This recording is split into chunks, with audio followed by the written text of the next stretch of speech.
غریب نواز کی امی کہتی ہے دراصل آپ کے والد سید غیاث الدین الحسینی رضی اللہ تعالیٰ یہ بہت مالدار انسان تھے.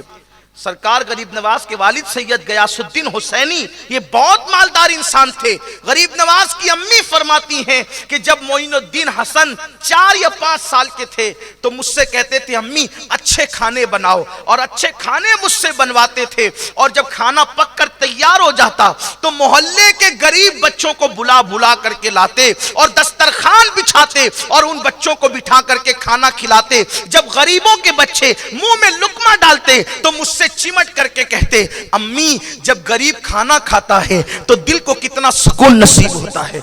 اسی لیے حضور غریب نواز کے ملفوظات میں آپ 3 چیزوں کو زیادہ دیکھیں گے. غریب نواز نے زیادہ توجہ دی ہے. ایک تو دل کی صفائی پر کہ دل میں کسی کے لیے کینہ مت رکھو.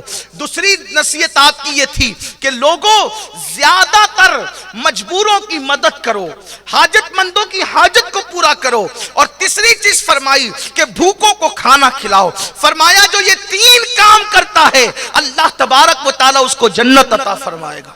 مجبوروں کی مدد کرنا، محتاجوں کی مدد کرنا، بے کسوں کی مدد کرنا، دل کو ہر ایک کے لیے صاف رکھنا اور بھوکوں کو کھانا کھلانا، یہ بنیادی تعلیمات ہے سرکار غریب نواز رضی اللہ تعالیٰ عنہ کی. میرے آقا صلی اللہ علیہ وسلم کے دیوانوں دیکھو آج اللہ تعالیٰ اگر ہمیں کچھ نوازے، کچھ عطا کرے تو ہماری توجہ نہ بے کسوں کی طرف، نہ مجبوروں کی طرف، نہ یتیموں کی طرف، نہ حاجت مندوں کی طرف، نہ پریشان حالوں کی طرف، بلکہ آج کا مسلمان تو اتنا خود غرض ہو چکا ہے، آج کا مسلمان تو اتنا سیلفسٹ ہو چکا ہے کہ اللہ اکبر جب وہ کسی حاجت مند کو دیکھتا ہے، جب وہ کسی غریب کو دیکھتا ہے، جب وہ کسی مفلس کو دیکھتا ہے، جب وہ کسی محتاج کو دیکھتا ہے، جب وہ کسی کلاش کو دیکھتا ہے، جب وہ کسی ضرورت مند کو دیکھتا ہے تو وہ مذاق اڑاتا ہے اس کا اور اللہ اکبر اس پر ہنستا ہے.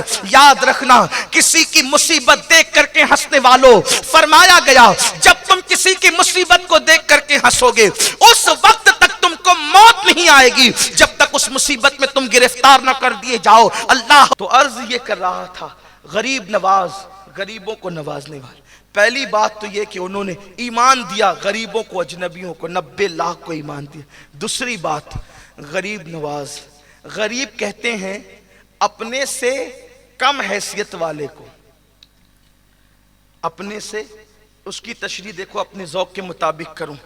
جس کے پاس بائک ہے اس کے سامنے سائیکل والا غریب ہے، جس کے پاس سائیکل ہے اس کے سامنے پیدل چلنے والا غریب ہے، جو پیدل ہے اس کے سامنے ننگے پیر چلنے والا غریب ہے.